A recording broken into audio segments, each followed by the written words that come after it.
Selamat siang, Suster, Bapak, Ibu, dan saudara-saudara yang terkasih.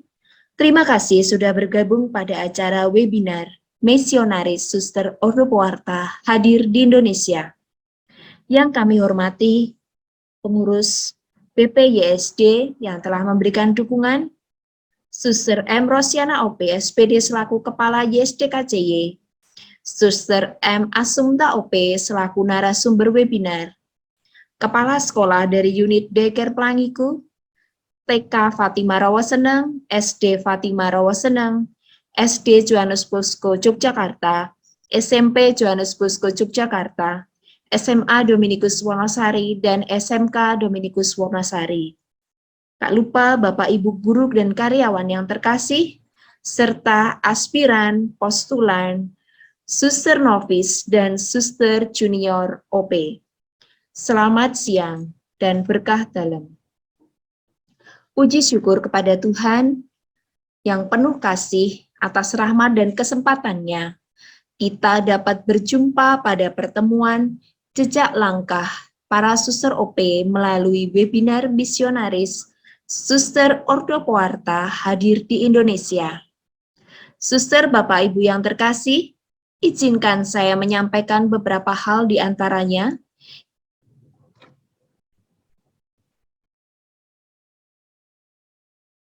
Mohon mengikuti acara ini dari awal hingga akhir. Harap kamera untuk diaktifkan dan mohon audio di-mute saat dinamika, kecuali saat sesi tanya jawab. Dan mohon angkat tangan terlebih dahulu saat akan bertanya. Suster, Bapak, Ibu, izinkan saya membacakan susunan acara pada kesempatan kali ini. Nanti akan diawali dengan berdoa, kemudian dinamika webinar bersama yang akan dipandu oleh Suster M. Renildis OP, dan yang terakhir adalah penutup. Untuk mengawali acara pada kesempatan kali ini, kita akan bersama-sama berdoa. Doa akan saya pimpin. Dalam nama Bapa dan Putra dan Roh Kudus. Amin. Allah Bapa yang Maha Kasih, kami mengucap syukur atas berkat-Mu hari ini.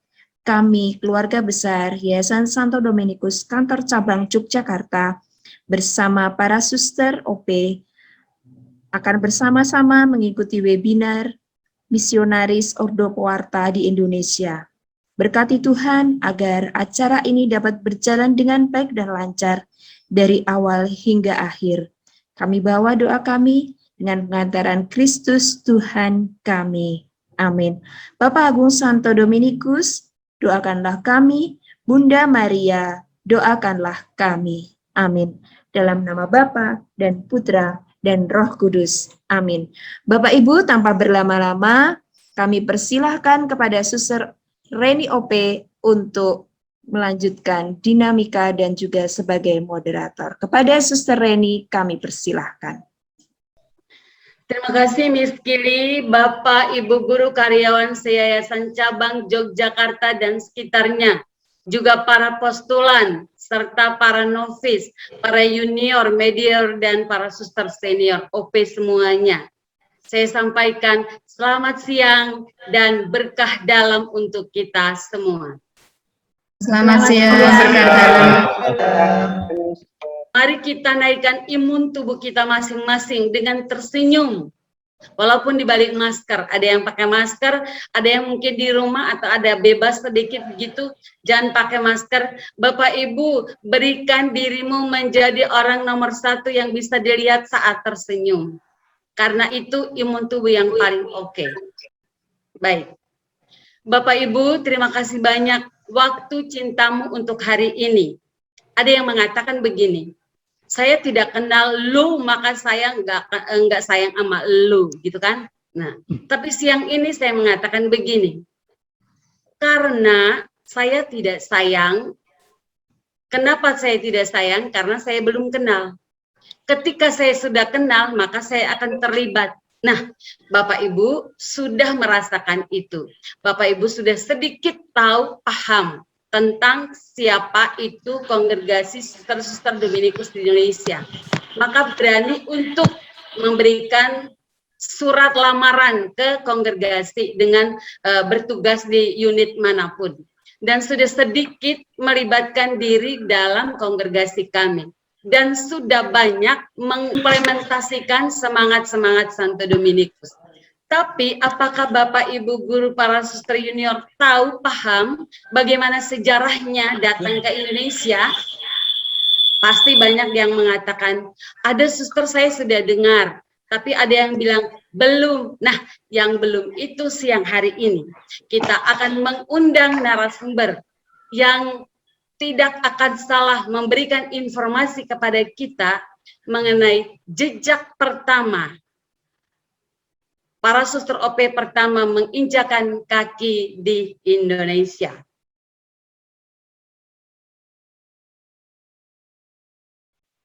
Suster Assunta dengan nama lengkap Suster Maria Sujati OP.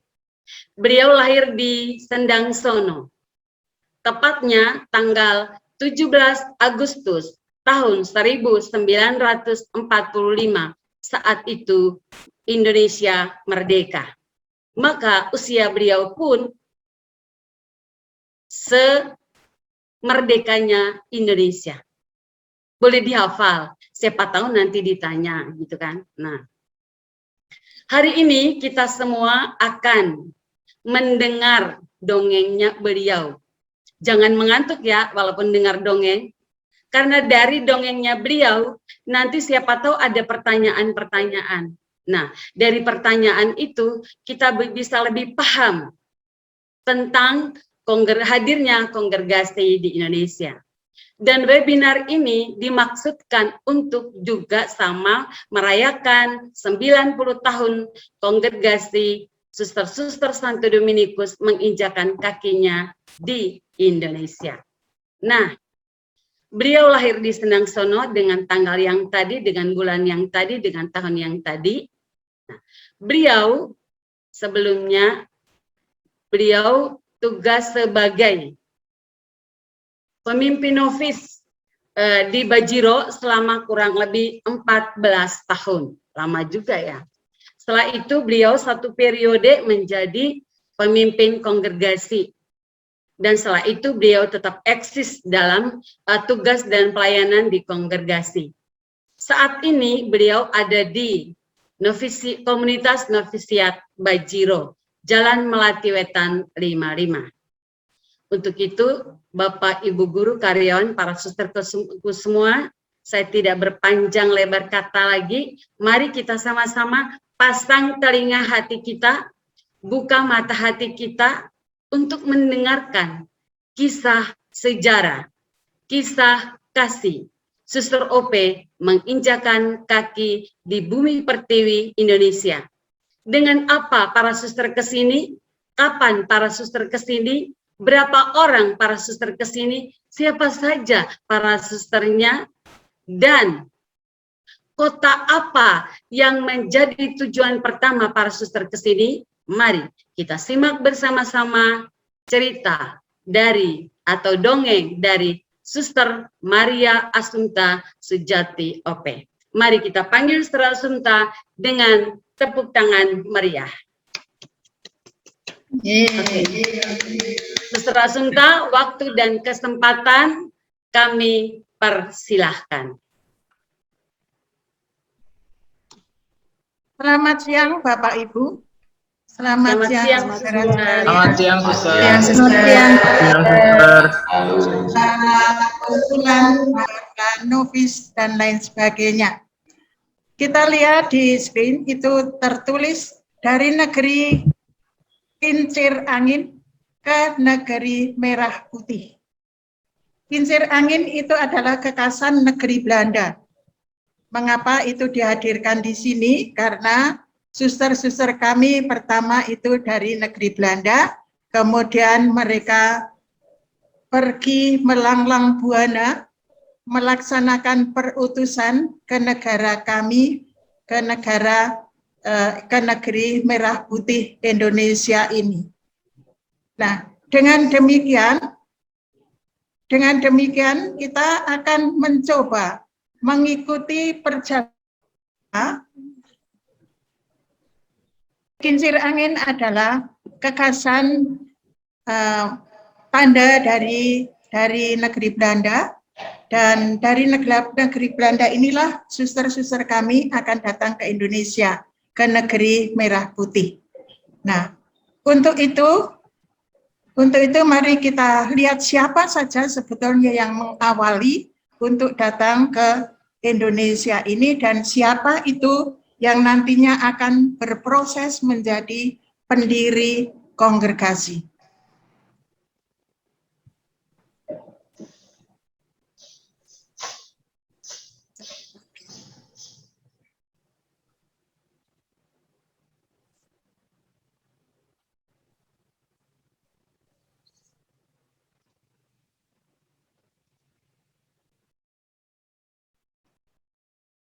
Nah, inilah yang pertama, gambar pertama yang duduk dengan kitab suci itu adalah Santo Dominikus de Guzman, yang Bapak Ibu kemudian para suster sudah mengenal sungguh siapa beliaunya.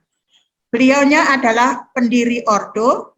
Tentu saja kalau pendiri ordo itu ada pengikut-pengikutnya. Dan salah satu pengikut adalah Pater Dominikus van Celan, gambar nomor 2. Beliau yang nantinya memproses untuk mendirikan kongregasi, yang akhirnya kongregasi itu akan datang sampai ke Indonesia. Kemudian satu lagi berikutnya adalah Suster Lodovica Kaiser. Beliau adalah teman pendiri bagi Pater Dominikus van Celan yang mendirikan kongregasi suster-suster Indonesia. Kemudian bagaimana dan siapa suster-suster yang akan datang itu marilah kita saksikan bersama. Nah, Pater Dominikus van Celan bisa jelas dilihat, lahir tanggal 17 Maret 1806.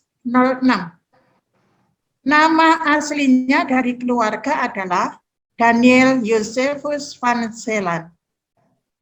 Dan beliau ditahbiskan tanggal 14 Maret 1835. Nama biara Dominikus van Celan.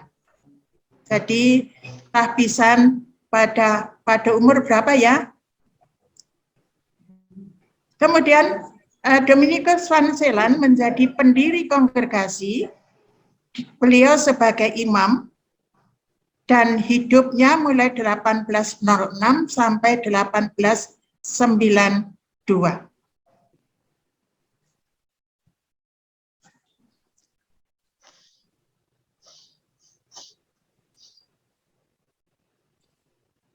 Bagaimana situasi zamannya bagi Pater Dominikus van Celan?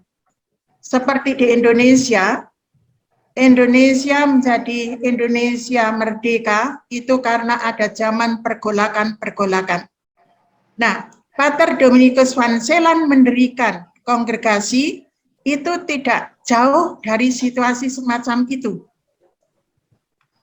Dalam situasi negeri Belanda, pada waktu Dominikus van Celan hidup, negeri Belanda dalam penjajahan Perancis.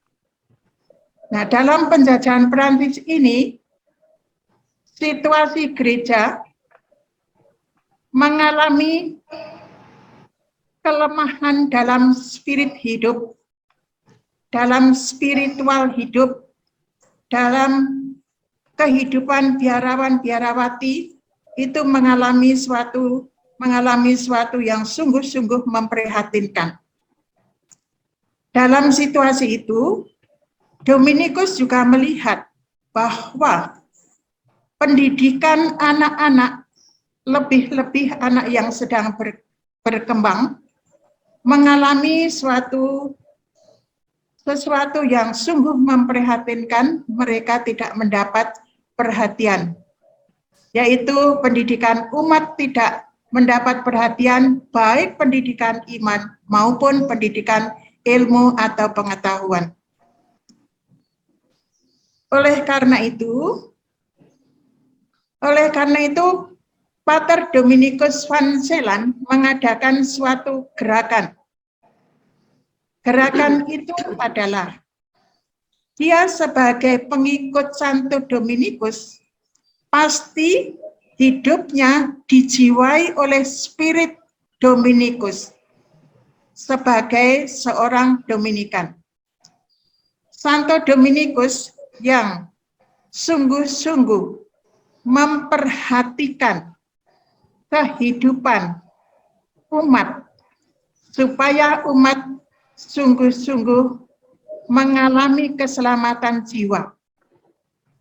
Dan Santo Dominikus mempunyai sikap bela rasa yang sangat kuat untuk orang-orang miskin, untuk orang-orang yang jiwanya terancam, untuk orang-orang yang menderita.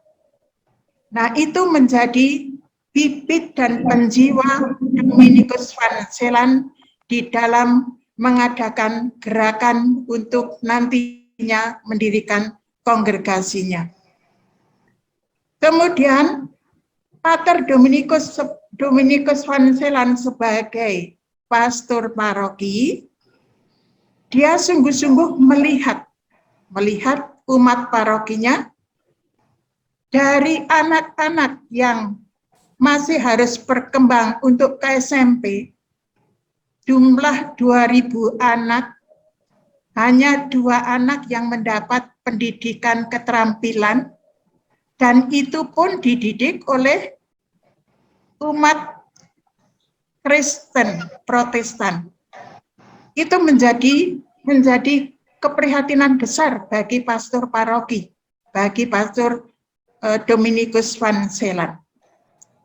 Nah, kemudian dari keprihatinan itu, Pater Dominikus van Zeeland mempunyai pemikiran sebagai tanggapan, dan situasi itu diterima oleh Pater Dominikus van Zeeland sebagai sentuhan Tuhan untuk berbuat sesuatu menyelamatkan umatnya. Oleh karena itu, Pater Dominikus van Zeeland memberikan tanggapan dan tindakan untuk menanggapi sentuhan Tuhan itu.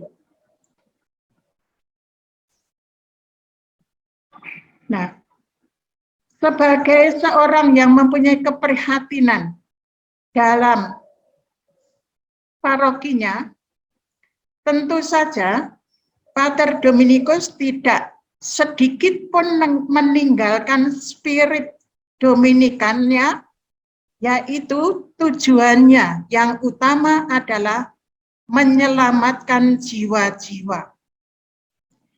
Nah, penyelamatan jiwa-jiwa ini tentu saja Pater Dominikus van Zeeland melihat situasi konkretnya, dan itu sebagai terjemahan dari tujuan utama menyelamatkan jiwa-jiwa, yaitu dengan memperhatikan keterampilan anak-anak muda.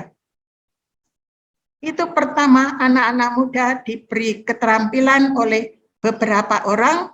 Yang pertama-tama, Pater Dominikus van Zeeland meminta bantuan dari suster-suster cinta kasih, dan mereka nantinya akan datang untuk membantu Pater Dominikus van Zeeland untuk menyelamatkan jiwa-jiwa di dalam situasi konkret.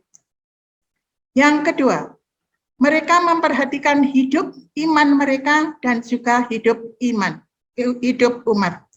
Dengan pendidikan, mengumpulkan anak-anak, lalu diberi pelajaran-pelajaran agama, diberi pelajaran-pelajaran pengetahuan yang sederhana dulu, kemudian umat juga ditampung, lalu mendirikan suatu rumah anak-anak yatim piatu dan lain sebagainya.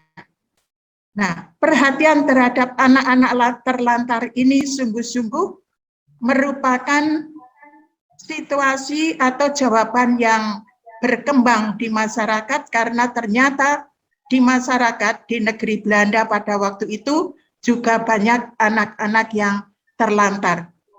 Dan dalam situasi inilah Pater Dominikus van Zeeland menerjemahkan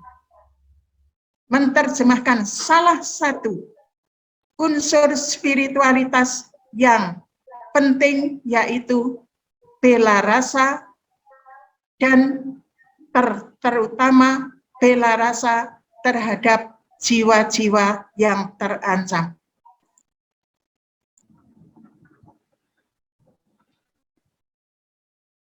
Kemudian Pater Dominikus van Zeeland memproses cita-citanya itu menjadi kongregasi. Cita-cita pertama itu tentu saja prosesnya dari awal perhatian terhadap anak-anak tadi. Tetapi semakin lama semakin berkembang dan sekiranya juga membutuhkan tenaga yang sungguh-sungguh bisa ikut serta menjalani atau mewujudkan kepedulian terhadap anak-anak yang tersingkir, terhadap anak-anak miskin, terhadap anak-anak yang tidak terperhatikan hidup imannya, maka Pater Dominikus van Zeeland meminta kepada provinsialnya bantuan untuk memberikan tenaga para suster yang ada di Rotterdam ke Nirbos untuk membantu Pater Dominikus van Zeeland menangani anak-anak itu tadi. Nah, kemudian sesudah itu diberi tenaga suster, beberapa suster, salah satunya adalah Suster Lodovica Kaiser yang tadi telah dimunculkan gambarnya. Mereka berdua menangani cita-cita menyelamatkan jiwa-jiwa dengan memperhatikan kehidupan dan kesejahteraan mereka. Nah, kemudian karena anggota semakin berkembang, tenaga-tenaga berkembang, pemudi-pemudi bergabung pada Suster Lodovica Kaiser, menjadi novis, menjadi suster. Kemudian Pater Dominikus van Zeeland meminta kepada uskup untuk boleh mendirikan suatu lembaga kongregasi. Kemudian uskup telah mengabulkan permohonannya, lalu ada pengesahan. Pengesahan artinya dalam pengesahan itu sebagai lembaga kongregasi. Lembaga kongregasi adalah milik gereja. Oleh karena itu lembaga kongregasi harus disahkan oleh pimpinan gereja supaya kehidupan lembaga kongregasi sah sebagai milik gereja, hidup di dalam gereja, dan hidup bersama di gereja. Nah, sesudah ada pengesahan, semakin berkembanglah anggota-anggota dan semakin pekerjaan semakin eksis, kemudian pewartaan semakin berkembang, semakin bermutu, dan akhirnya ada permohonan dari Indonesia supaya suster-suster dari kongregasi ini yang didirikan oleh Pater Dominikus van Zeeland yang bernama Kongregasi Suster-Suster Santo Dominikus dari Keluarga Kudus Yesus Maria Yosef. Uskup dari Indonesia minta supaya atau menawarkan suatu kerasulan kepada suster-suster dari Nirbos ini dan meminta supaya pemimpin memberikan kesempatan suster-susternya untuk pergi ke Indonesia dan membawa jejak Santo Dominikus de Guzman kepada negeri Indonesia ini. Dan terjadilah bahwa para suster datang ke Indonesia untuk menghadirkan Santo Dominikus de Guzman sebagaimana Bapak Ibu para suster sudah mengenal beliau.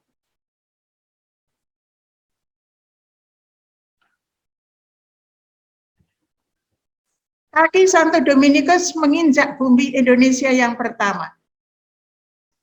Monsinyur Fraser MSc menawarkan karya misi di Indonesia. Karya misi yang ditawarkan adalah mengambil alih karya pendidikan di Cilacap yang semulanya ditangani oleh atau dilaksanakan oleh suster-suster PBHK, Putri Hadi Kudus. Karena tenaga suster-suster PBHK berkurang, maka suster-suster itu berbicara dengan Monsinyur supaya ada tenaga yang mau dan bersedia untuk mengambil alih karya kerasulan itu, dan Monsinyur Fraser MSc menawarkan kepada kongregasi suster-suster Santo Dominikus dari keluarga Kudus de Nirvos, karena beliau mengenal pimpinannya dan berharap pasti pimpinan mereka akan mengabulkan permohonan itu. Maka tanggal 18 September 1931, misi pertama dan yang datang pertama kali adalah Suster Angelina, Suster Hildegardis, dan Suster Clara. Saya akan menceritakan mengenai situasi mereka itu. Situasi mereka itu menerima perutusan dari negeri Belanda. Dan mereka tanpa persiapan bahasa, tanpa persiapan bagaimana budaya Indonesia, tanpa persiapan bagaimana cuacanya, tanpa persiapan, pokoknya tidak ada persiapan segala sesuatunya. Yang menjadi spirit mereka adalah hanya bahwa mereka itu sungguh-sungguh dengan sukacita mengawali perjalanan, dan itu dijiwai rohnya, yaitu roh perutusan, ketaatan kepada Tuhan yang disampaikan oleh pemimpin mereka. Itu yang menjiwai para suster meskipun tanpa persiapan mereka datang. Kemudian jiwa yang kedua adalah bahwa sadar bahwa saya adalah Dominikanes. Kalau diutus kemanapun, seorang Dominikanes diutus kemanapun, itu tidak akan mengatakan tidak boleh atau tidak mau. Saya pengalaman, saya sebagai orang Jawa yang belum tahu menahu mengenai Flores, diutus ke Flores, dan saya terdampar di sana sampai 18 tahun dengan sukacita. Nah, demikian juga para suster ini. 18 September 1931, naik kereta api dari Nijmegen, kemudian ke Roosendaal, itu masih negeri Belanda, kemudian ke Marseille, itu Perancis, kemudian ke pelabuhan, masuk ke perahu, ke kapal Dempo namanya. Perjalanan 1 bulan, Bapak Ibu bisa membayangkan tadi pakaian suster itu kayak apa. Harus masuk Indonesia dengan cuaca yang panas, kemudian situasi yang serba debu, kemudian segala sesuatu yang belum dikenal, dan perjalanan dengan kapal itu selama 1 bulan. 8 Oktober 1931, mereka berlabuh di Batavia, itu pelabuhan Jakarta. Kemudian 15 Oktober 1931, para suster tadi, 3 suster tadi, dijemput oleh Monsinyur Fraser dan dibawa ke Cilacap di Cilacap melaksanakan perutusan yang sudah menanti, disitulah perutusan pertama.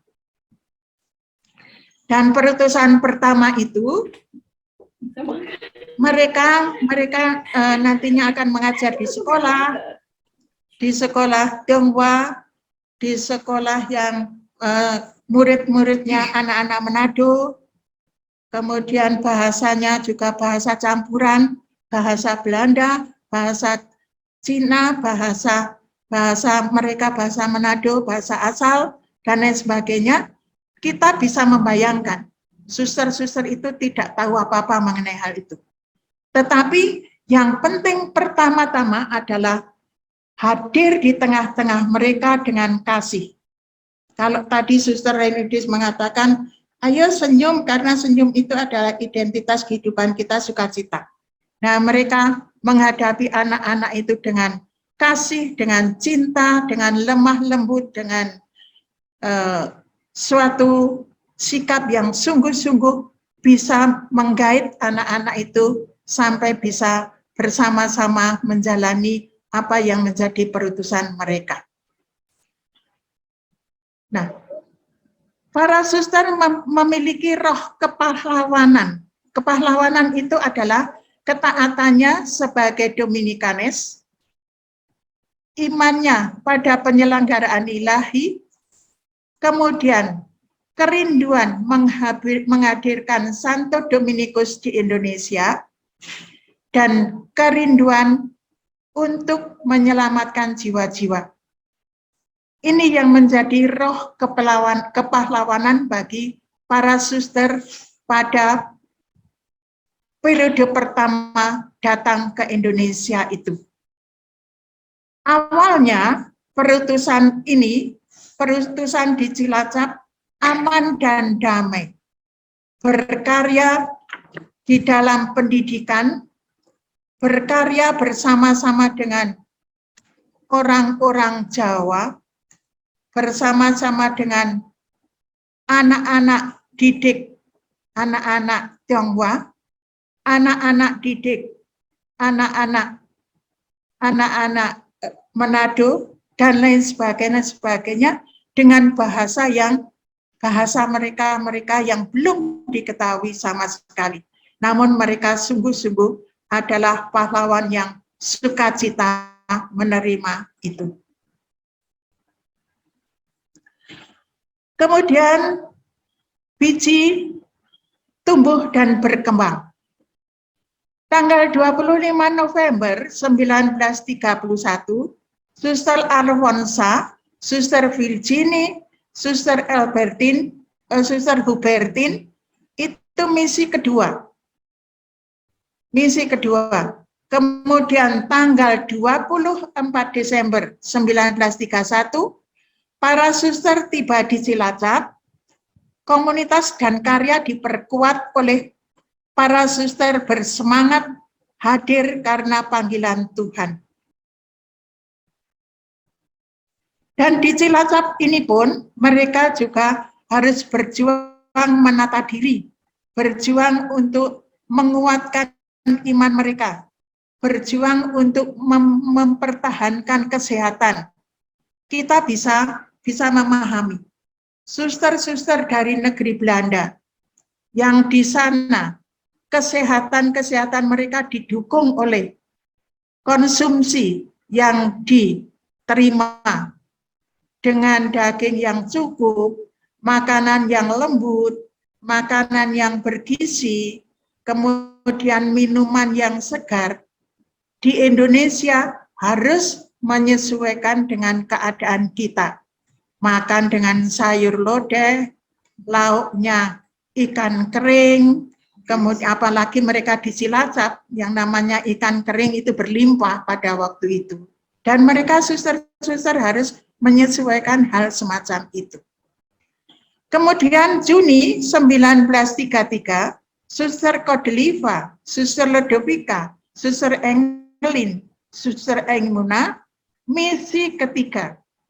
Dengan deretan 2 kali pengiriman misi ini, kita bisa menyimpulkan bahwa ternyata pimpinan negeri Belanda sungguh-sungguh memperhatikan kita, umat Indonesia, yang membutuhkan sesuatu yang baru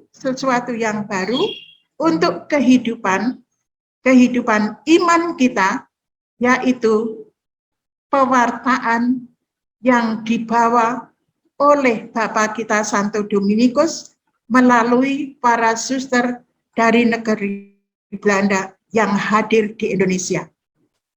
Dan pimpinan negeri Belanda tidak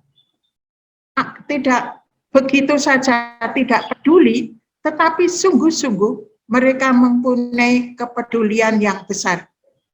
Dan itu nanti masih akan runtun siapa saja yang masih akan diutus. Perkembangan misi dan kerasulannya sangat didukung oleh pemimpin gereja, dan mereka, hubungan pimpinan gereja dengan kongregasi tidak pernah putus. Dan itu merupakan sesuatu yang sangat positif, memberikan semangat bagi para suster. Tanggal 28 Agustus 1933, Suster Serafika, misi keempat dan tunggal.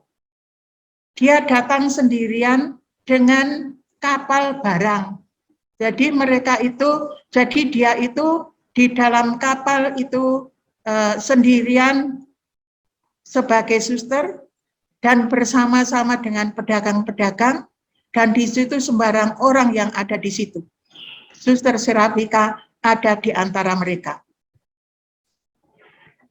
Dan kedatangan Suster Serafika itu membuka pelayanan baru, yaitu membuka sekolah menjahit di Cimahi.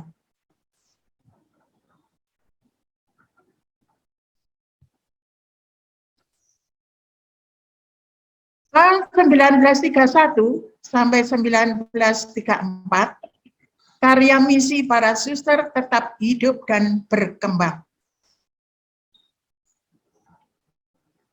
Keutamaannya adalah konsisten pada tujuan.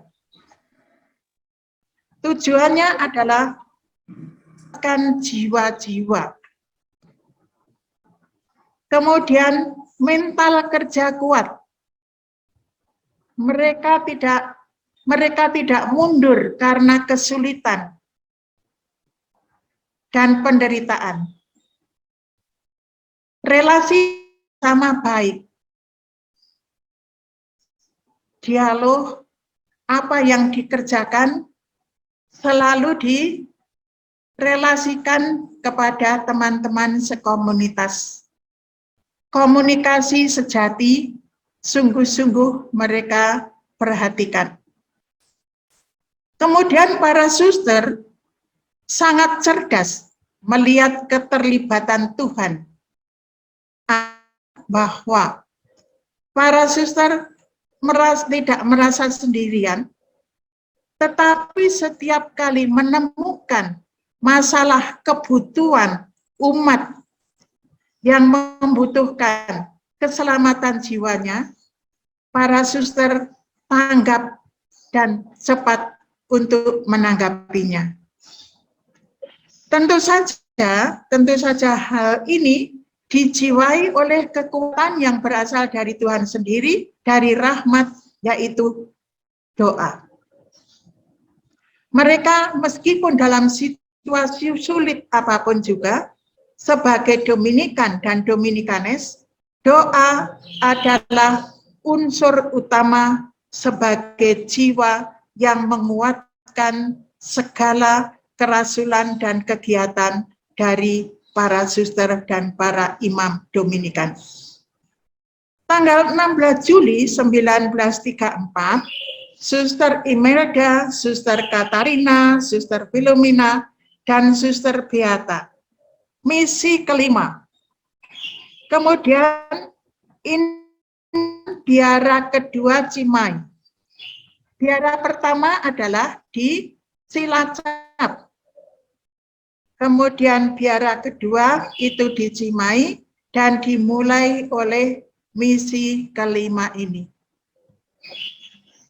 Kemudian bulan Februari 1936, Suster Thomasin, Suster Kalista, Suster Yosina, misi ke-6 ke Indonesia. Suster Thomasin adalah menjadi pimpinan misi pertama untuk Indonesia pada saat itu. Dan akhirnya Suster Thomasin mengembangkan pendidikan di Indonesia, mengembangkan karya di Indonesia, mengembangkan pewartaan di Indonesia. Tetapi Tuhan kiranya menghendaki dan memberikan jalan lain sehingga Suster Thomasin dari Dominikanes Indonesia pindah ke Dominikanes Negeri Belanda kontemplatif. Jadi dari Dominikanes aktif di Indonesia menjadi Dominikanes kontemplatif di negeri Belanda. Tetapi Suster Thomasin sudah banyak meninggalkan banyak hal yang sangat-sangat berguna bagi kerasulan dan misi Indonesia. Tahun 1939, Suster Gaudensia dan Suster Josephine misi ke-7. Dari utusan beberapa kelompok, misionaris sampai ke-7 dalam situasi yang membahagiakan bagi mereka. Mengapa saya katakan membahagiakan? Karena mereka sungguh-sungguh bisa melaksanakan kerasulan mereka dengan aman, dengan nyaman, membahagiakan, sukacita, semakin kenal dengan anak-anak, semakin akrab dengan mereka, semakin familiar dengan mereka, sehingga mereka sungguh-sungguh bahagia. Nah, perkembangan ini mewujud sebagai kelanjutan dari perkembangan dan buahnya adalah bahwa benih itu berbuah, pewartaan mereka bertumbuh dan berbuah dengan lahirnya bibit panggilan yang bertumbuh di Indonesia.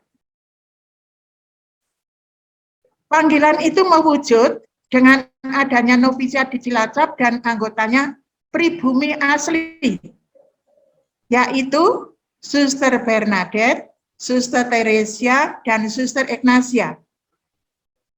Kita perlu tahu bahwa 3 saudara ini adalah 3 saudara kandung yang mengawali dan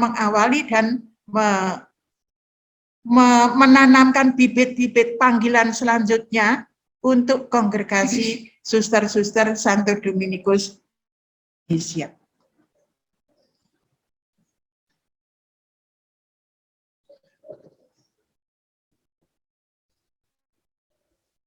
Para misionaris menjadi pahlawan kongregasi. Mengapa saya mengatakan demikian? Itu nanti akan ada cerita menggetarkan hati dan jiwa kita yang dialami oleh para suster dari suster-suster kita yang datang ke Indonesia ini. Memulai dengan suasana sulit dan mencekam. Situasi awal selama 10 tahun para misionaris dengan lancar dalam situasi damai dapat melaksanakan perutusan dengan lancar. Kemudian Perang Dunia Kedua tahun 1941. Dengan meletusnya Perang Dunia Kedua, ketangguhan iman dan semangat juang para suster diterpa dan diuji. Mengapa? Karena tempat kediaman mereka, biara mereka, dijadikan sasaran pemboman bagi musuh yang datang. Cilacap menjadi sasaran utama pengeboman. Situasi sangat berbahaya bagi para suster dan umat serta penduduk pada umumnya. Terjadi awal para suster mempertahankan daya juang demi cita-cita keselamatan jiwa-jiwa. Pada saat itu sungguh-sungguh para suster mengalami bahwa mereka harus tetap konsisten pada cita-cita sejak awal berangkat dari negeri Belanda sampai masuk ke Indonesia pun juga sampai saat ini sungguh-sungguh mereka mengalami penderitaan yang tidak ringan, yaitu dengan adanya Perang Dunia Kedua dan tempat kediaman mereka hancur lebur.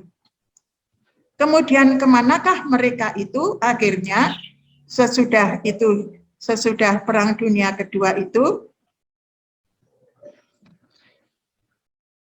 Mereka mengalami suatu pengungsian. Nah, ini nanti rangkaian pengungsian ini Bapak Ibu, para suster, kita sungguh-sungguh apakah hati dan jiwa kita sungguh-sungguh tersentuh dengan situasi ini. Pertama, ke Karanganyar tahun 1912 Cilacap hancur oleh pengeboman. 1942 maksud saya. Kemudian kompleks para suster hancur, habis. Tahun 1942 juga para suster mengungsi ke Karanganyar bersama anak-anak piatu, anak-anak yatim. Karena suster-suster di Cilacap itu menampung anak-anak yang sungguh-sungguh terlantar, tidak punya orang tua lagi, dan dikumpulkan, dirawat, dipiara, disekolahkan, pokoknya sungguh-sungguh dididik. Tetapi dalam situasi ini, para suster juga harus tanggung jawab bahwa anak-anak itu adalah tanggung jawab para suster. Oleh karena itu, dalam pengungsian mereka juga dibawa. Tanggal 23 Juli 1943, Jepang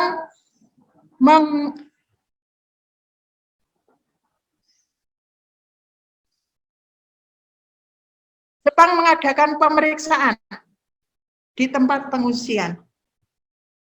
Dan dasar alasannya adalah, yang pertama adalah kecurigaan politik. Para suster dicurigai bahwa mereka itu mata-mata Belanda. Kemudian mereka membawa surat-surat rahasia. Kemudian dicurigai mereka membawa penyimpanan uang cukup banyak. Dan lain sebagainya, Nah, terjadilah perpisahan. Tanggal 22 Juli 1943, suster-suster Belanda dibawa ke masuk internir atau kamp-kamp di Muntilan. Dan suster-suster pribumi harus memelihara anak-anak yatim itu dalam situasi yang menakutkan. Tetapi mereka tetap mengandalkan penyelenggaraan ilahi dan tetap berdoa supaya tumpuan hidup mereka itu mulai juga ikut terlibat menyelamatkan anak-anak itu. Dari Muntilan dibawa ke Mendut. Di tempat ini kapasitas tempat untuk 200 orang ditempatkan oleh 500 orang. Kita bisa membayangkan tempatnya tidak luas, kemudian berjejal manusia, air bersih tidak ada, makanan terbatas, kemudian ruang untuk bernafas juga tidak ada, sehingga kadang-kadang mereka kehabisan oksigen. Dan sungguh-sungguh mereka mulai penderitaan semakin lama semakin besar. Tanggal 10 Maret 1943, para suster dikembalikan ke Muntilan. Jadi Muntilan, Mendut, Muntilan. Muntilan, Mendut, Muntilan. November 1944, Jepang menyita semua barang, termasuk cincin profesi yang belum terampas pada pertama. Dan suster-suster sungguh pada waktu itu menderita jiwa dan badan. Hati dan jiwa sangat-sangat sedih. Mengapa? Karena cincin profesi adalah lambang ikatan dengan Tuhan. Dan itu disita oleh Jepang. Nah, kemudian untuk berikutnya, Januari 1945,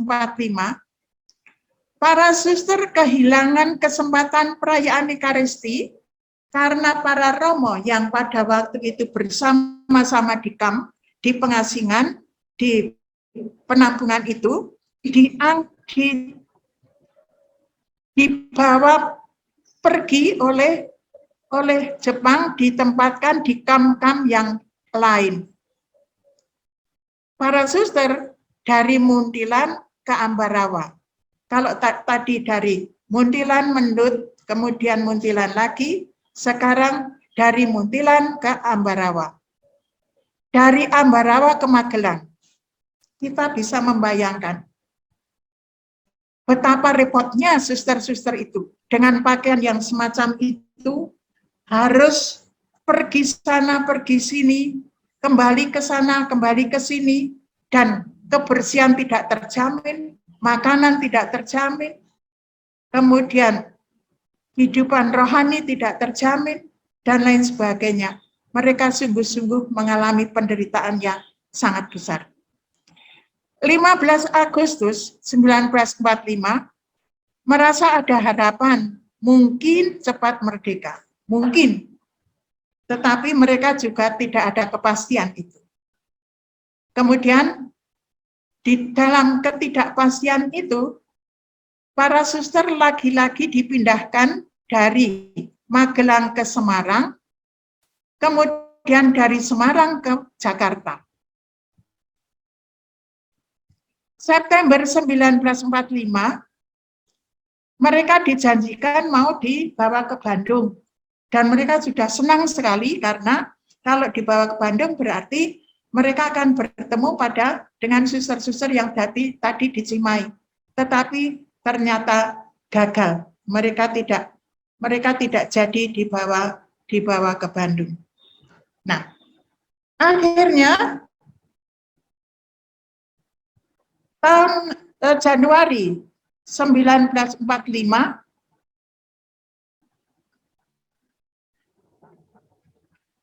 yang tadi saya katakan kehilangan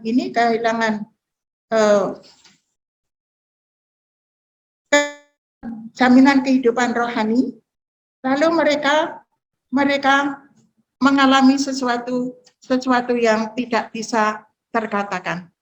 Nah, sekarang saya akan mengajak Bapak Ibu, para suster, dan siapapun yang ikut dalam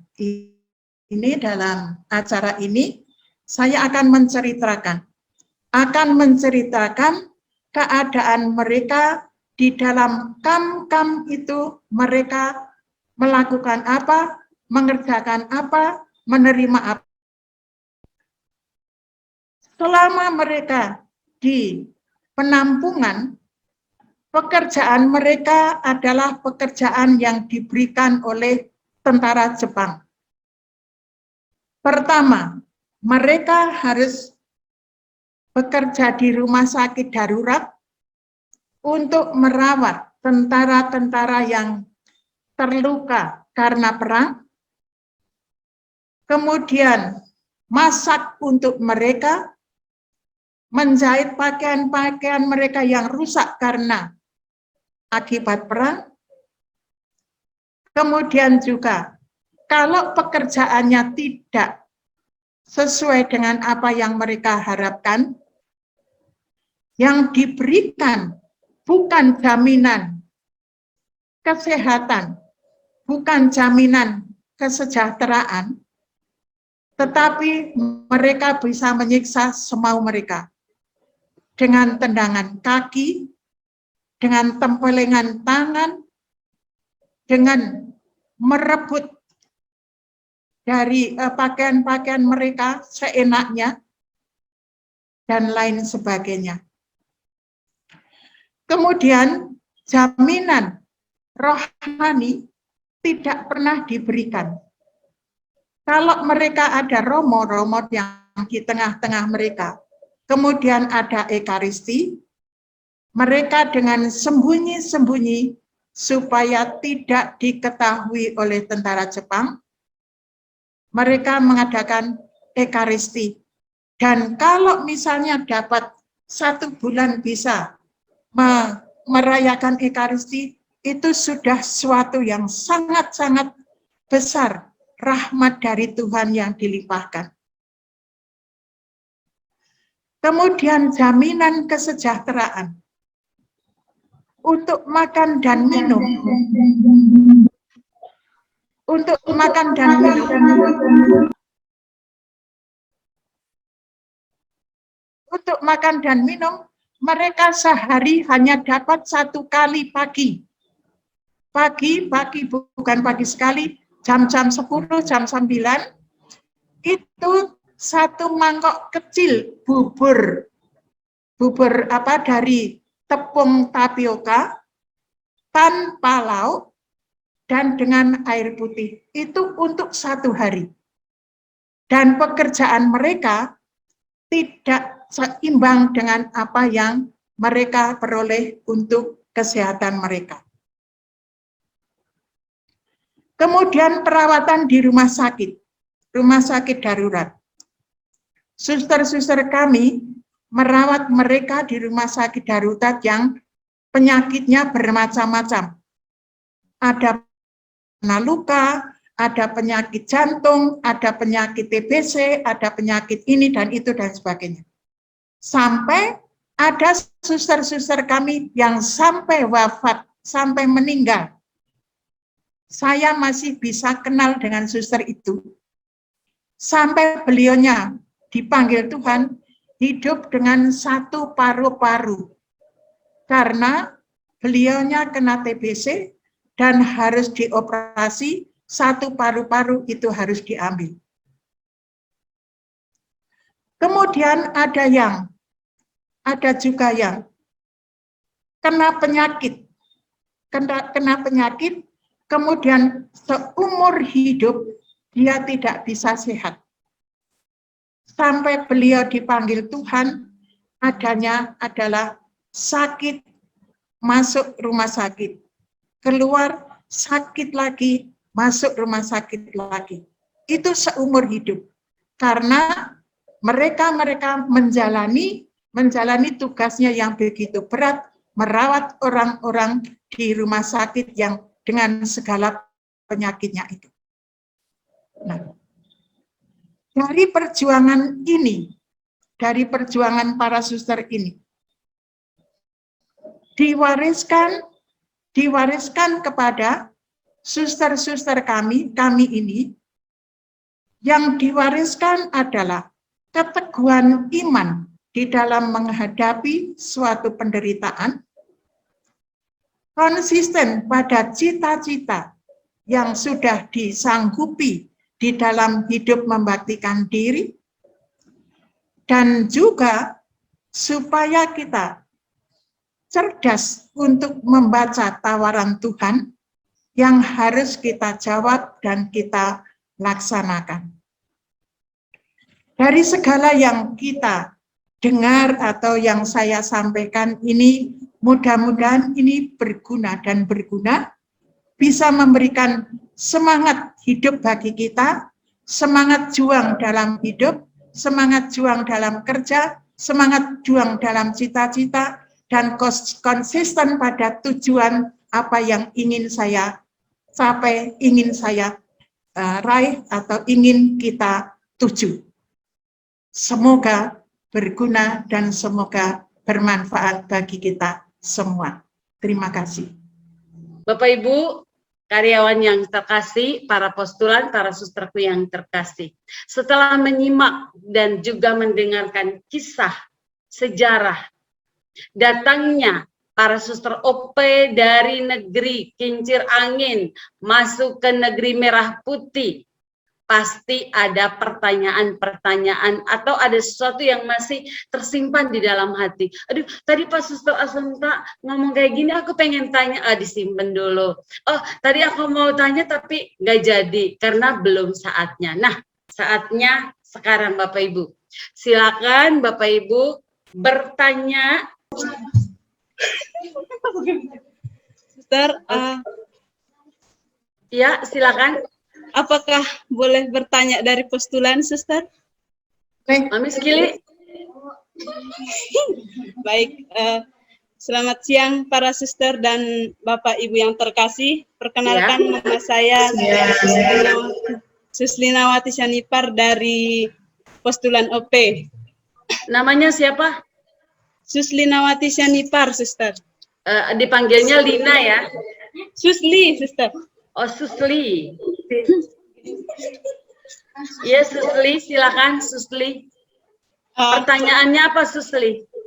Pertanyaannya, Suster, sebelum Pater Dominikus mendirikan kongregasi kita di Indonesia ini, apakah sebelumnya ada hambatan-hambatan yang dialami oleh Pater Dominikus baik dari negara Belanda ataupun partisipasi-partisipasi dari Indonesia tersebut? Begitu, Suster.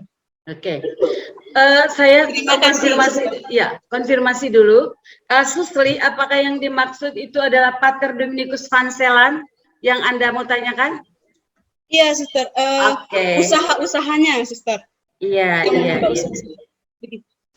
Terima kasih, Suster. Oke, baik. Suster Assunta, langsung jawab ya, Suster. Ada pertanyaan dari calon, yaitu postulan namanya Susli. Pertanyaannya begini, Suster. Pater Dominikus van Zeeland ketika dia mendirikan kongregasi, apakah ada hambatan-hambatan baik di negara asal, yaitu di negeri Belanda, ataukah ketika ke Indonesia? Apakah itu pertanyaannya? Oke, baik. Silakan Suster Assunta, senyummu pasti ada jawaban di balik itu. Pasti ada, Susli. Pada waktu Pater Dominikus van Zeeland mau mendirikan kongregasinya, itu situasi negaranya itu sedang dalam penguasaan penjajahan Prancis. Nah, pada waktu penjajahan Prancis itu gereja, kalau kita mengatakan gereja itu ya pemimpinnya, ya umatnya, ya kita semua, itu mengalami suatu kelemahan hidup, dalam arti kelemahan hidup rohani atau kelemahan hidup sebagai umat Kristiani. Nah, kemudian itu dialami juga oleh para biarawan-biarawati yang sudah ada. Mereka tidak boleh untuk melaksanakan kerasulannya sendiri. Boleh melaksanakan kerasulan, tetapi harus mengikuti norma-norma yang ditentukan oleh pemerintah. Nah, kemudian dalam situasi semacam itu, Pater Dominikus van Zeeland melihat bahwa umatnya banyak yang sungguh-sungguh tidak terperhatikan di dalam kehidupan iman mereka. Nah, kemudian apa kesulitan mereka dengan pemerintah, dengan situasi rakyat, situasi umum? Kesulitannya adalah bahwa orang-orang Belanda semakin cenderung pada misi Prancis pada waktu itu yang sedang menguasai Belanda, karena mereka merasa lebih terjamin segala sesuatunya. Ya. Lebih terjamin segala sesuatunya, tetapi yang terjamin itu adalah orang-orang yang mempunyai posisi di dalam negaranya itu. Nah, dalam situasi itu maka banyak orang yang terjepit, yang tidak terperhatikan, maka Pater Dominikus van Zeeland mengadakan gerakan untuk memperhatikan orang-orang yang tidak mendapat bagian dari, mendapat tempat dari situasi yang normal, situasi yang baik itu. Nah, gerakannya adalah memproses supaya mereka mendirikan kongregasi, ya, mendirikan kongregasi. Itu dari negerinya sendiri. Oh, luar biasa. Terima kasih. Oke, setelah dari Susli, siapakah lagi menjadi penanya kedua? Saya buka kesempatan sekali lagi. Silakan. Saya, Sister. Patri JBS. Kemudian Betulkah? komunitas Maguwo. Ya, betul, Sister. Oh, baik. Pak Tri, silakan layangkan pertanyaannya. Ya, terima kasih atas waktunya, Sister. Iya, Pak. Sangat menarik apa yang disampaikan Sister Assunta.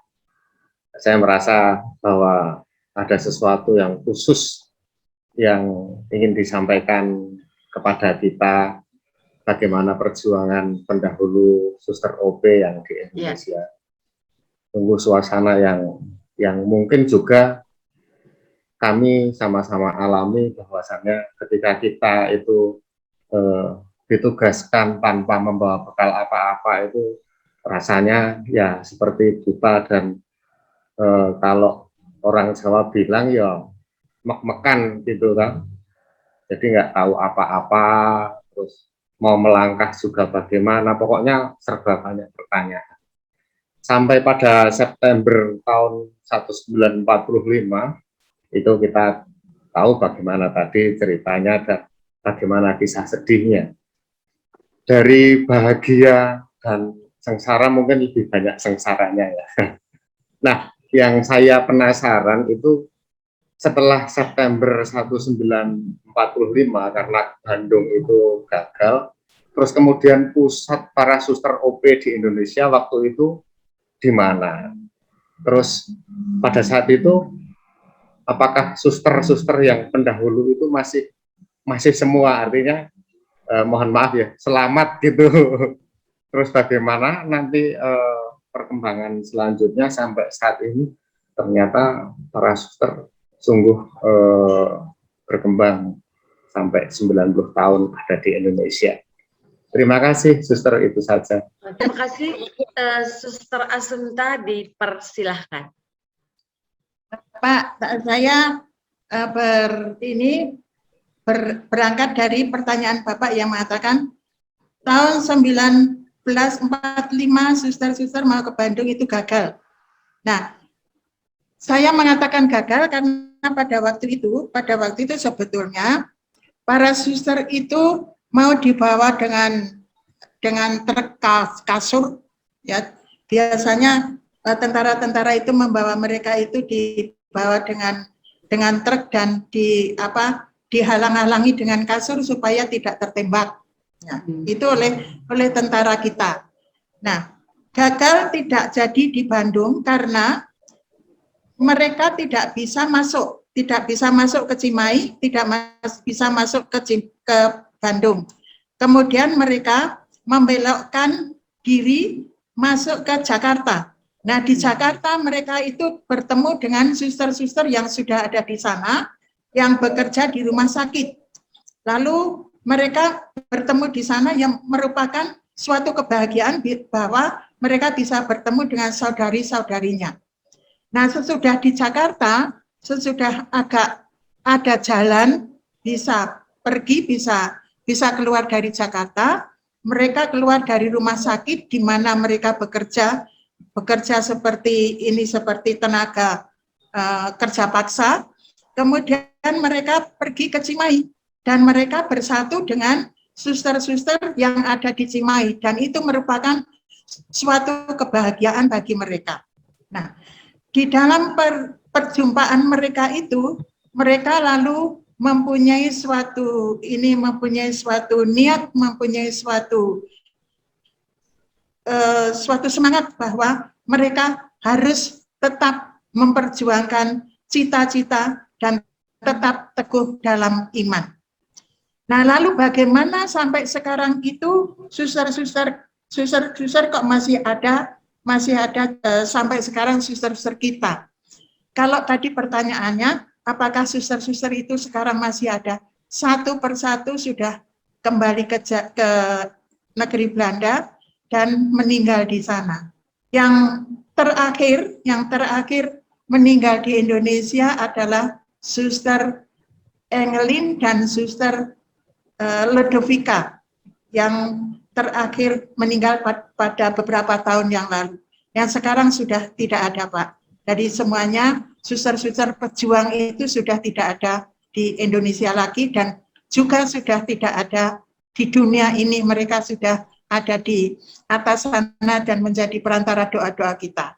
Nah, yang ada sekarang adalah kami-kami ini yang melanjutkan perjuangan mereka. Semoga kami-kami juga konsisten seperti apa yang diwariskan oleh mereka kepada kami-kami kongregasi ini. Nah, mengapa lalu sekarang bagaimana hubungan para suster sekarang yang di Indonesia ini dengan negeri Belanda? Beberapa waktu kami pada waktu itu masih bergabung dengan suster-suster di negeri Belanda. Tetapi dalam proses karena banyak hal yang sekiranya direfleksikan, dipikirkan, didoakan, itu banyak hal yang sudah tidak bisa sesuai untuk dihayati di Indonesia, maka pada tanggal 12 Desember 1987 itu menjadi kongregasi mandiri, artinya pisah dari negeri Belanda. Begitu Pak, dan kami hidup sampai sekarang berjuang sebagai orang-orang Indonesia. Ya. Terima kasih Suster Assunta. Pak Tri, apakah jawabannya bisa menjawab pertanyaan Bapak? Oke, ya, terima Suster. kasih. Ya, terima kasih sekali Ya. Suster Assunta. Baik. Ya. Lanjut, ada pertanyaan lagi dari aspiran. Terima kasih untuk kesempatannya. Selamat siang para suster, Bapak Ibu dan saudara-saudari yang terkasih. Ya. Di sini saya perwakilan dari aspiran OP ingin bertanya. Pertanyaannya ialah bagaimana para suster Belanda datang ke Indonesia untuk mewartakan keselamatan jiwa-jiwa, sedangkan para suster belum mempersiapkan khususnya dalam konteks bahasa. Lalu bagaimana mereka bisa menyesuaikan diri dengan budaya Indonesia? Siapa tahu pengalaman para suster bisa memberi inspirasi bagi kami aspiran OP untuk menjalankan panggilan kami. Terima kasih, Suster. Nama siapa? Suster Assunta, ada pertanyaan dari siapa? Nama siapa? Nama siapa ya Mbak? Nama saya Mia, Suster. Mia. Mia. Maria ya? Mia. Mia. Oke. Terima kasih Mia. Suster. Sip. Oke, Suster Assunta dipersilahkan. Tadi pertanyaannya adalah bagaimana bisa menyelamatkan jiwa-jiwa. Wong suster itu kan belum tahu bahasa, belum tahu budaya, belum tahu apa dan lain sebagainya. Itu pertanyaannya. Pertama-tama seperti tadi yang saya katakan bahwa mereka hadir di tengah-tengah para siswa, anak-anak sekolah dan lain sebagainya dengan kelemah lembutan.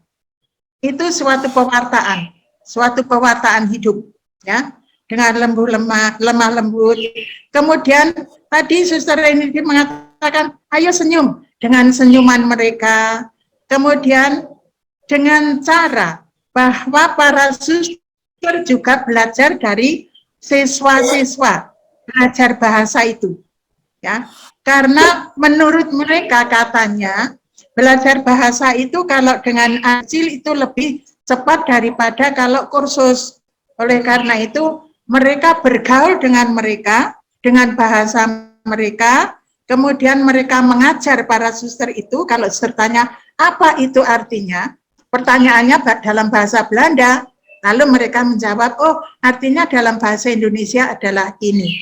Nah dalam proses semacam itu, ini sebetulnya suster itu sudah mewartakan kasih, mewartakan kerendahan hati, mewartakan bahwa saya butuh kamu, mewartakan bahwa saya mencintai kamu.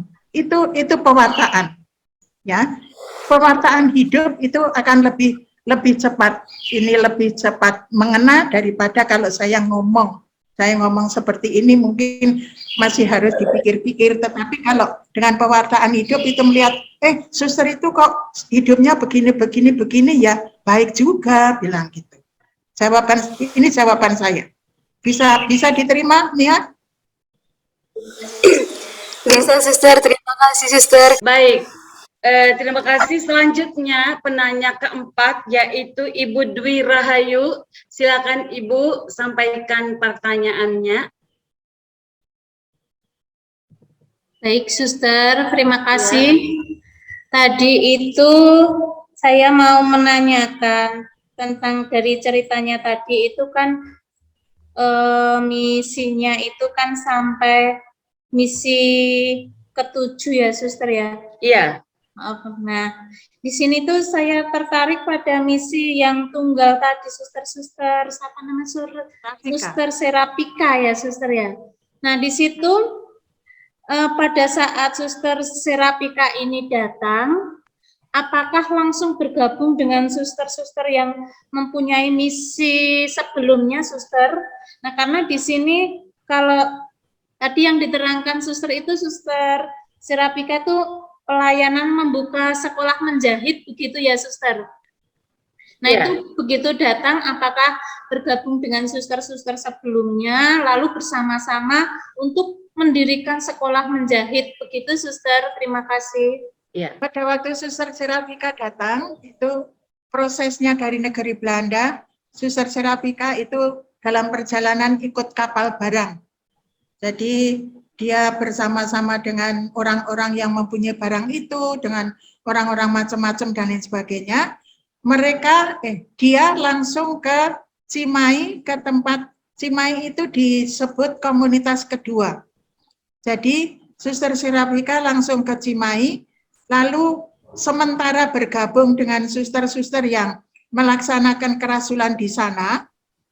Sesudah sementara waktu lalu Suster Serapika diberi perutusan untuk mengembangkan karya yang berguna,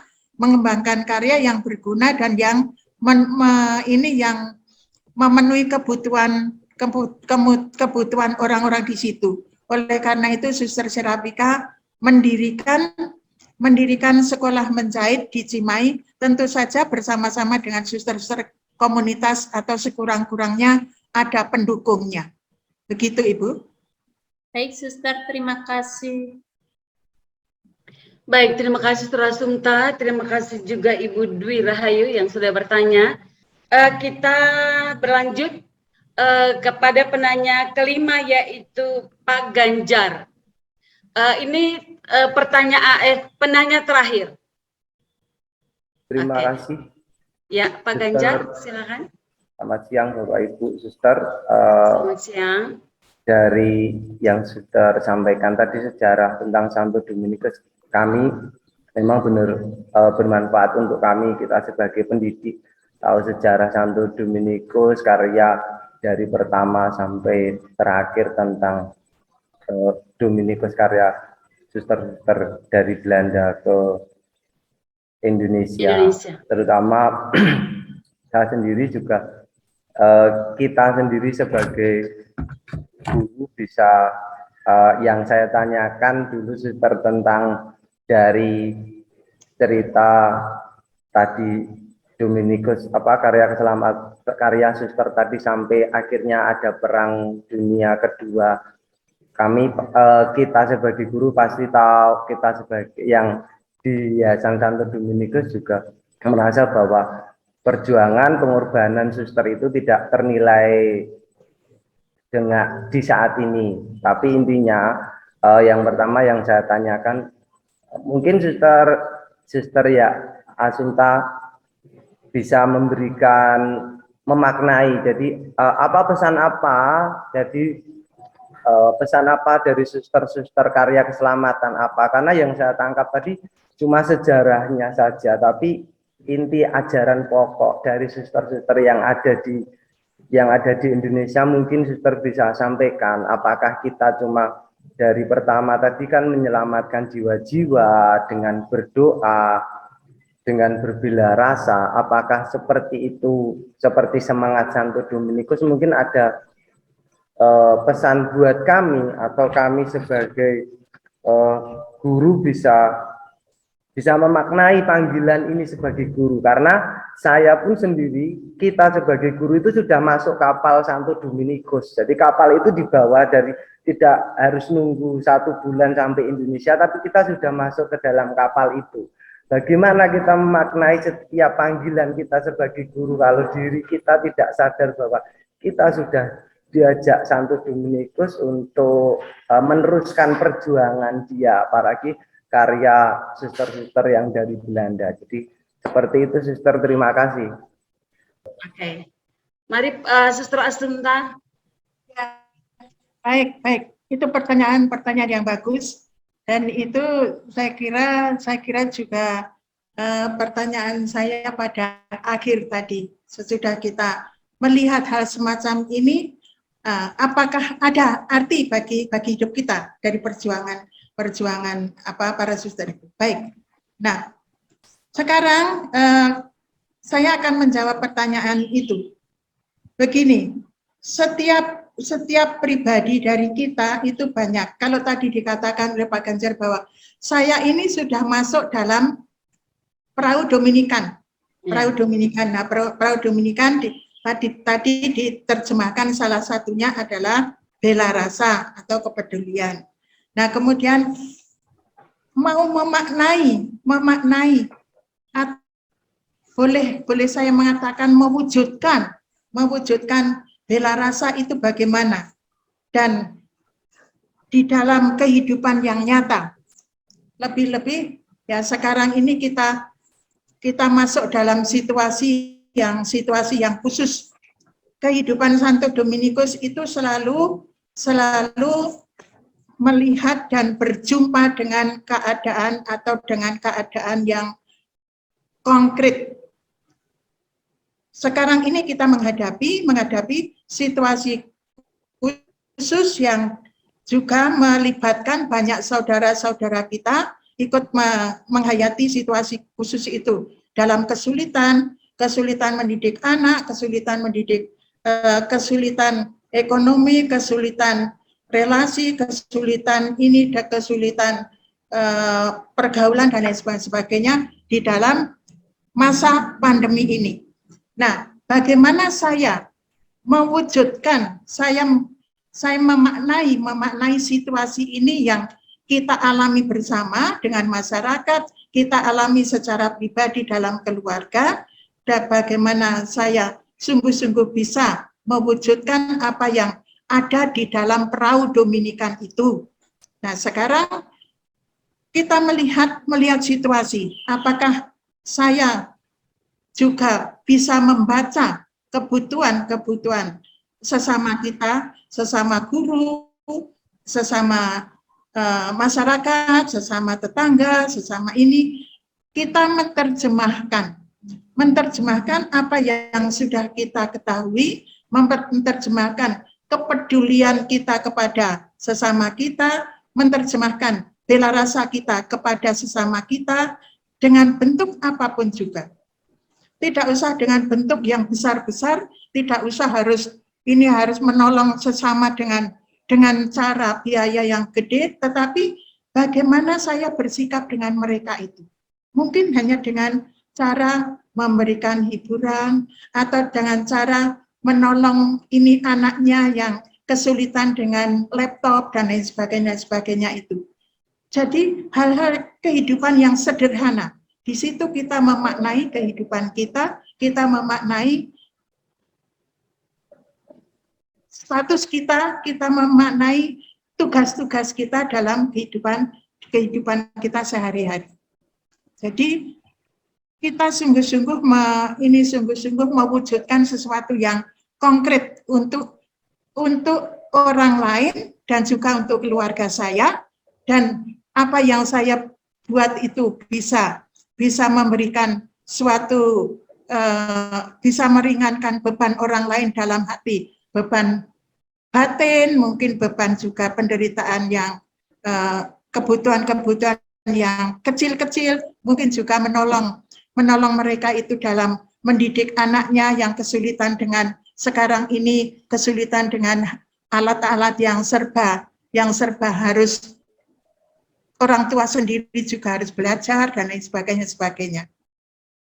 Mungkin dengan cara-cara semacam ini, jadi hal-hal yang konkret saja untuk memaknai kehidupan kita. Begitu.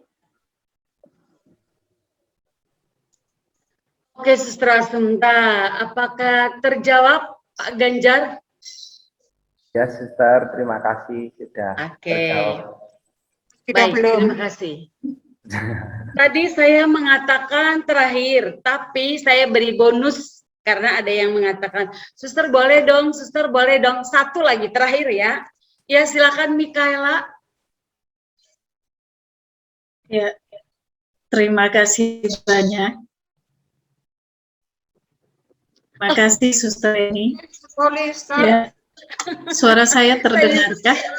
Ya. Baik, terima kasih banyak. Ya, saya tergelitik dengan pertanyaan Pak Ganjar, bagus sekali ya. Tapi pertama-tama terima kasih Suster Assunta. Biasa ya, saya ikuti dari awal dan tidak ngantuk sama sekali karena semangatnya. Nah tadi itu pertanyaan sungguh menggelitik saya ya Pak Ganjar, bagus sekali menurut saya. Tadi saya hanya ingin menyampaikan saja dan menekankan tentang bela rasa, tapi ada satu hal sesuai dengan tahun kita sekarang adalah tahun studi. Ini tahun yang kedua adalah tahun studi, maka tadi suster itu datang dan satu hal yang membuat mereka bisa berbahasa, mereka bisa ini mengenal dan mengetahui budaya dan macam-macam lain, salah satunya adalah studi, long life study. Ya, belajar seumur hidup sampai mati. Kalau otaknya ini udah berhenti berpikir, baru tidak studi. Jadi ini salah satu makna juga di balik sejarah yang disampaikan oleh Suster Assunta tadi. Masih banyak sekali. Kalau mau dilihat 6 semangat semua itu ada. Memulai dari apa yang ada, ya mereka mulai dari apa yang mereka punya, terutama semangatnya dan bela rasa dan seterusnya. 6 semangat itu semuanya ada. Tapi satu hal terkait dengan tahun studi, yaitu studi. Itu saja tambahan dari itu saja yang mau saya sampaikan, bukan tambahan. Terima kasih banyak. Saya kembalikan ke Suster ini. Ya, jadi ini bukan pertanyaan tapi tambahan. Luar biasa. Antara guru dan murid ya. Suster Assunta, jadi kalau Suster sudah sepuh gitu sudah ada penggantinya tuh Suster. Ya, nanti pamit ya. Oke, baik.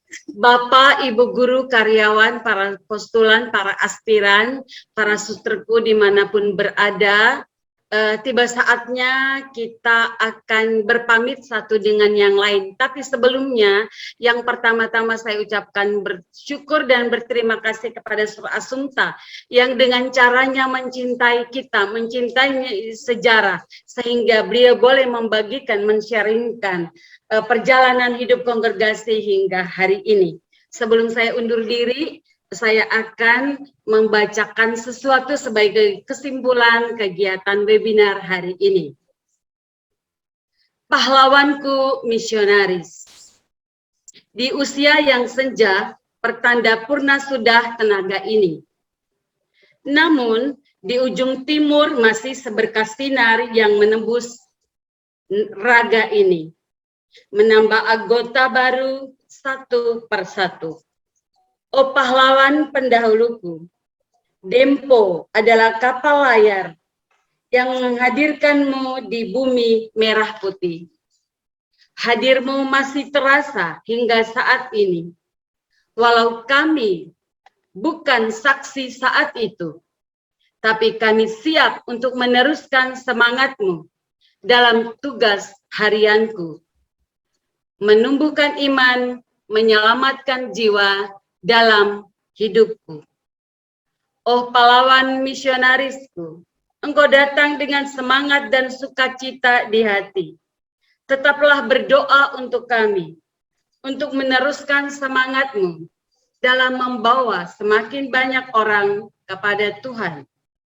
Oh pahlawan misionarisku, semangatmu, semangatku, satu semangat dalam semangat Santo Dominikus. Selamat siang untuk kita semua dan berkah dalam. Sekali lagi, saya dipercaya untuk menjadi mediator hari ini. Saya undur diri. Bila ada saat kata, ada sesuatu yang kurang pantas, saya ucapkan maaf beribu maaf. Karena itu bukan saya sengaja, tapi itu adalah kelemahan saya. Selamat siang, saya kembalikan kepada Miss Kili. Sekali lagi terima kasih Suster. Sekali lagi tepuk tangan Bapak Ibu untuk Suster Reni, Suster Asumta, dan kita semua yang ada di sini, para Suster Bapak Ibu semua. Terima kasih masih setia Bapak Ibu. Untuk selanjutnya kita akan mendengarkan sambutan dari Suster M. Rosiana OP. Pada Suster Rosi kami persilakan. Terima kasih para Suster, Bapak Ibu yang terkasih. Luar biasa hari ini saya sampaikan bahwa sapaan dari Suster Asumta adalah sapaan penuh berkat, sapaan yang berahmat. Karena apa? Sungguh padat makna perjuangan para misionaris kiranya menjadikan semangat kita juga bergelora. Ada 7 T yang saya tulis sementara mendengarkan apa yang disampaikan Suster Asumta, yaitu ada kata tabah.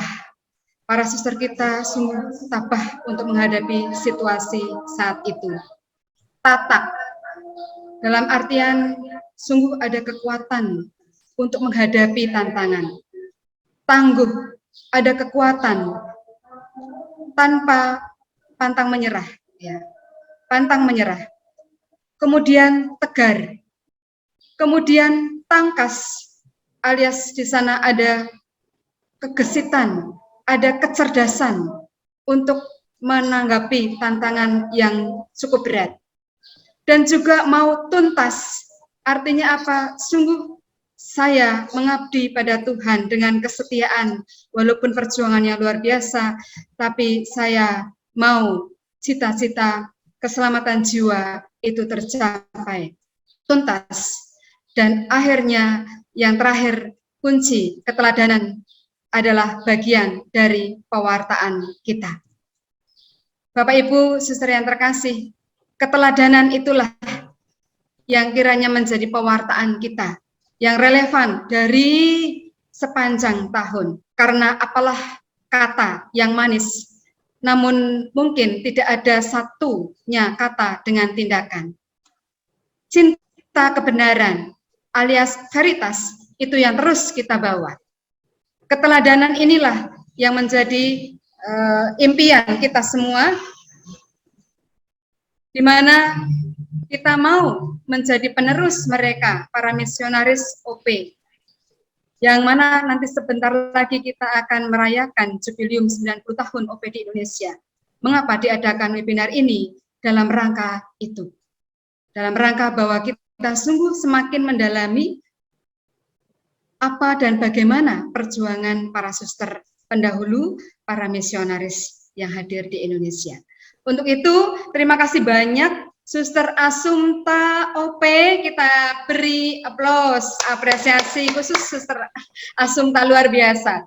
Para suster, Suster Asumta dengan usia yang sampai sama dengan usia kemerdekaan Republik Indonesia. Namun semangatnya, semangat tetap 45. Semangat 45, pewartaannya bergelora. Sungguh saya ikut merasakan di sini 1 minggu saya bersama dengan Suster Assumpta ya.